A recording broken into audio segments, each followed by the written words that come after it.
The top brass of Army's Northern Command is reportedly converging in Ladakh on the third anniversary of the clashes between India and China at Galwan. Galwan Valley holds strategic significance, providing access to the strategic Darbuk-Shyok-Daulat Beg Oldie road.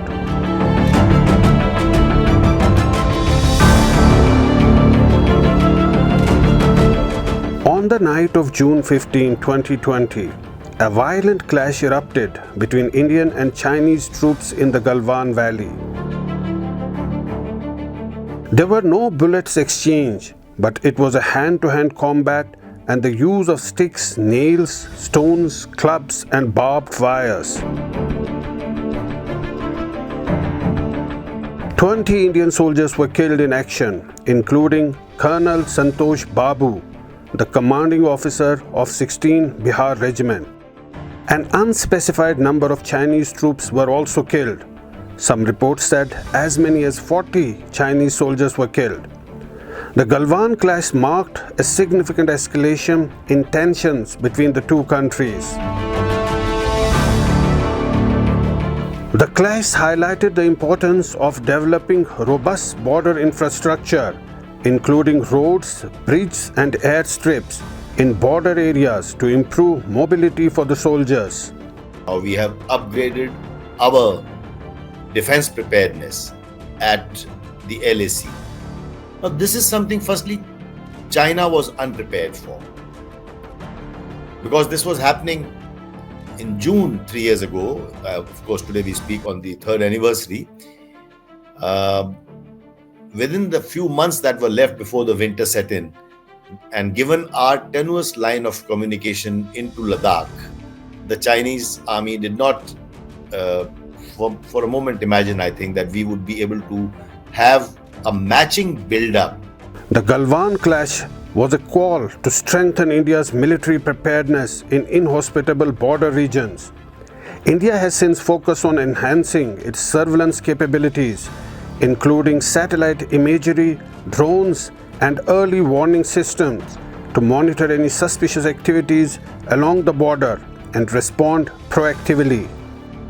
Because a build-up of forces means not only build-up of the forces per se, but also of the logistics, that is ammunition, supplies, and all other kinds of logistics to sustain the forces, because it has to sustain the forces right through the winter. What is called as advanced winter stocking has to be done for the troops, because for the 6 months of winters, Ladakh region is cut off.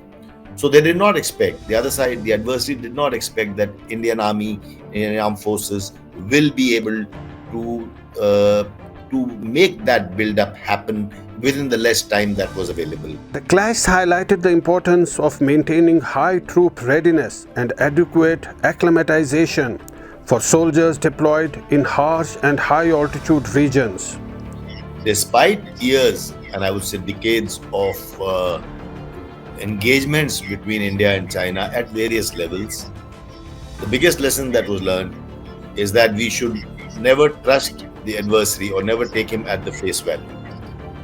Because in the last 1 decade or more, actually more than a decade, every summer, this face-offs between patrols on the line of actual control had become more a norm than an exception.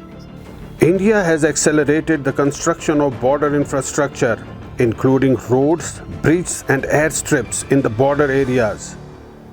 While a push had been given to developing the infrastructure, but in the last 3 years, what has happened, that has not happened in last 3 decades in terms of the manner of speaking, because the amount of road network that has been added, the amount of improvement in the roads, the existing road infrastructure that has happened has been phenomenal. There has been an enhancement in our capabilities. Whether it is the question of ISR, that is intelligence, surveillance and reconnaissance, we have whether it is to do with drones or whether it is to do with the air coverage. In fact, even the maritime surveillance aircraft, that is the Navy aircraft, has been utilized for surveillance over here. So we are pulling out all the stops to use all available surveillance resources. India has been focusing on strengthening its defense capabilities and investing in the procurement of advanced weaponry, surveillance systems, and technologies to bolster its security along the border. It's great to see you here. Thank you for watching our work. If you haven't subscribed yet, don't forget to click the bell icon and subscribe to Mojo Story and support independent, robust journalism.